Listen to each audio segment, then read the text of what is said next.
ایک جھونکے میں ادھر سے ادھر 4 دن کی بہار ہے دنیا، اور زندگی نام رکھ دیا کس نے، موت کا انتظار ہے دنیا۔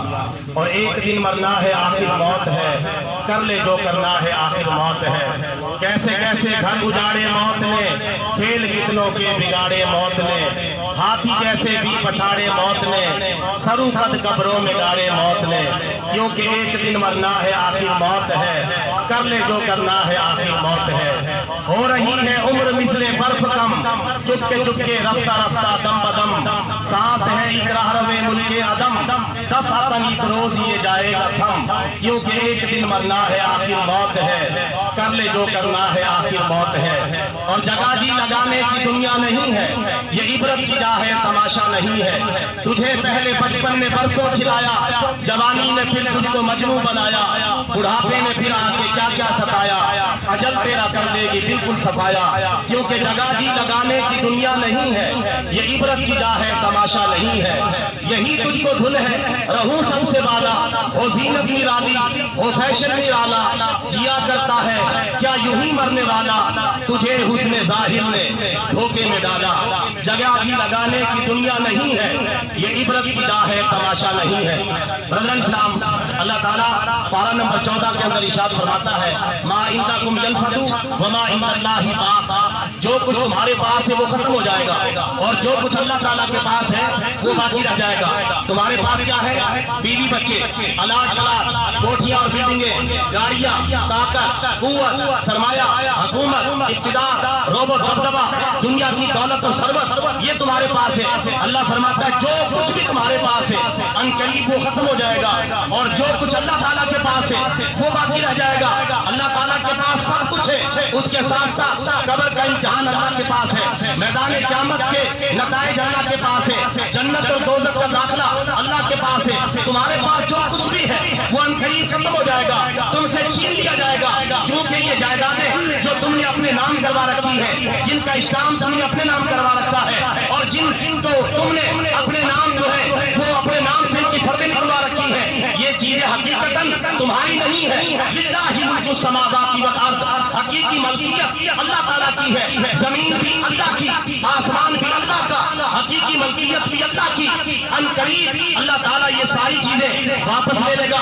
کبھی مت کرنا حکومت مل گئی، طاقت مل گئی، قوت مل گئی، میرے پاس زیادہ پلاٹ آ گئے، بلڈنگیں آ گئی، کوٹھیاں اور بنگلے آ گئے، اور زیادہ زمینیں میرے نام انتقال اور اسٹام ہو چکی ہے۔ کبھی اس بات پر نہ کرنا، یہ تو دنیا کے قوانین ہے سمجھانے کے لیے۔ حقیقت میں یہ چیزیں ہماری ملکیت نہیں ہے، اللہ تعالیٰ کی ملکیت ہے۔ ان قریب اللہ تعالیٰ اپنی ملکیت کو واپس لے لے گا، اور یہ پوچھے گا کہ میں نے بطور امانت یہ چیزیں تمہیں دی تھی، تم نے ان کا استعمال کیسے کیا؟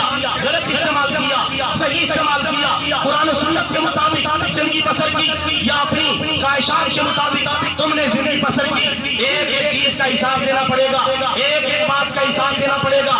لہٰذا کوئی دھوکے میں نہ رہے، کوئی طاقتور، قوت والا، کوئی بدماش، کوئی ڈکٹیٹر، کوئی عامل، کوئی حکمران کسی بھول میں نہ رہے کہ وہ اللہ تعالیٰ کے قوانین سے بچ سکتا ہے۔ اللہ کے قوانین سب کے لیے ایک ہی ہے۔ جب سے شریعت آئی ہے اس وقت سے لے کر صبح قیامت تک شریعت سب کے لیے ایک ہے، چاہے کوئی مفتی اعظم پاکستان ہے، چاہے کوئی صدر پاکستان ہے، چاہے دنیا کا سربراہ ہے، سب کے لیے دین ایک ہے، قرآن ایک ہے، سنت ایک ہے، دعوت ایک ہے، اللہ ایک ہے، نبی ایک ہے، پیغام ایک ہے، اور جس نے جو کیا اس کے مطابق اس کا انجام بھی ایک ہے۔ اگر اچھے اعمال کیے تو انجام جنت کی شکل میں نکلنے والا ہے، اگر برے اعمال کیے تو انجام جہنم کی شکل میں نکلنے والا ہے۔ لہٰذا میرے بھائیوں، آج ہمارے پاس وقت ہے، مرنے سے پہلے پہلے اپنی آخرت کی تیاری کر لیں۔ دنیا کا سب سے بڑا عقل مند آدمی وہ ہے جو مرنے سے پہلے اپنی آخرت کی تیاری کرے۔ دنیا کا سب سے بڑا بے وقوف آدمی وہ ہے جو دنیا کمانے میں لگ جائے اور اپنی آخرت کو فراموش کر بیٹھے، کیونکہ ایویں میری میری کرنا ہے، کانو کفر دی پوڑی چڑھنا ہے، تینوں موڑیاں تے چلے جاون گے، کسے ڈھونڈے ٹوئے سٹاون گے، گھر آ کے تینوں بھول جاون گے، یاد آیا آیا نہ آیا۔ پیارے آقا صلی اللہ علیہ وسلم نے فرمایا، جامع ترمذی کی حدیث مبارکہ ہے، میدان قیامت میں کوئی بندہ اپنی جگہ سے قدم بھی نہیں لا سکتا جب تک اس سے 4 سوال نہ کر لیے جائیں۔ نمبر 1 زندگی کیسے گزاری، نمبر 2 جوانی کیسے گزاری، نمبر 3 مال کہاں سے کمایا،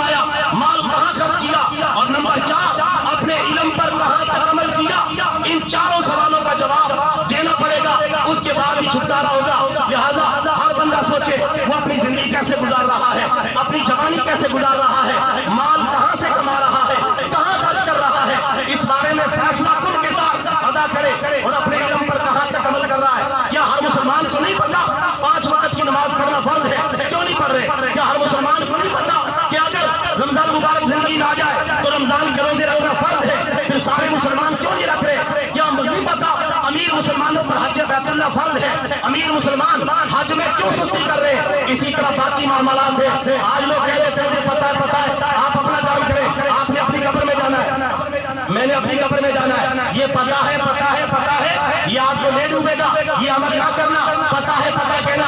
آج یہ معلومات کا زمانہ ہے، سارا دن سکرول کر کے معلومات بھی حاصل کرتے لیکن عمل نہیں کرتے۔ عمل سے زندگی بنتی ہے، جنت بھی جہنم بھی، یہ خاکی اپنی فطرت میں نہ نوری ہے نہ ناری ہے۔ لہذا نوجوان نسل کو بھی چاہیے آج اپنی آخرت کی تیاری کی فکر میں لگ جائے، انٹرنیٹ اور کیبل، فیس بک، یوٹیوب اور گوگل کی آوارہ گردیوں میں نہ ہے، اللہ کے قرآن کی طرف آ جائے، پیارے نبی کے فرمان کی طرف آ جائے اور اپنی آخرت کی تیاری میں لگ جائے۔ ورنہ ٹک ٹاک نے تو جہنم میں لوگوں کو بھیجنے کا ٹھیک ٹھاک طریقے سے ٹھیکہ لے رکھا ہے۔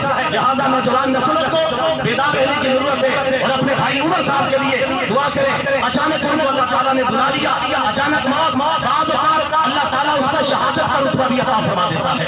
لہذا ان کے لیے دعا گو رہے، اللہ تعالیٰ ان کو رتبہ شہادت پر فائز فرمائے، اللہ تعالیٰ ان کے کبیرہ صغیرہ گناہوں سے درگزر فرمائے۔ آخری چھوٹی سی حدیث مبارکہ بیان کر کے بات کو مکمل کرتا ہوں۔ پیارے آقا صلی اللہ علیہ وسلم نے فرمایا، مشکات المصابیح کی حدیث مبارکہ ہے، مرنے کے بعد تمام اعمال کا سلسلہ ختم ہو جاتا ہے سوائے 3 نیک اعمال کے، ان کا سلسلہ قائم اور دائم رہتا ہے۔ نمبر 1 نیک اولاد، جو بندہ نیک اولاد چھوڑ کے مر گیا جب تک اس کی اولاد نیکیاں کرتی رہے گی قبر میں اسے ثواب پہنچتا رہے گا۔ نمبر 2 نفع بخش علم، جو بندہ نفع بخش علم چھوڑ کے مر گیا جب تک اس کے علم کے آثار باقی رہیں گے اسے قبر میں ثواب پہنچتا رہے گا۔ اور نمبر 3 صدقہ جاریہ، جو بندہ اپنے لیے صدقہ جاریہ کر کے چلا گیا اس کا ثواب اسے قبر میں مرنے کے بعد بھی پہنچتا رہے گا۔ میرے بھائیوں، ایک ہوتا ہے صدقہ عارضیہ، ایک ہوتا ہے صدقہ جاریہ۔ عارضیہ صدقہ یہ ہم ختم پاک دلوا رہے ہیں، ایصال ثواب کی تقریب کر رہے ہیں، یہ صدقہ عارضیہ ہے، اس کا وجود ان قریب ختم ہو جائے گا، ثواب ملے گا انشاءاللہ بھرپور ملے گا، لیکن بہرحال یہ صدقہ عارضیہ ہے۔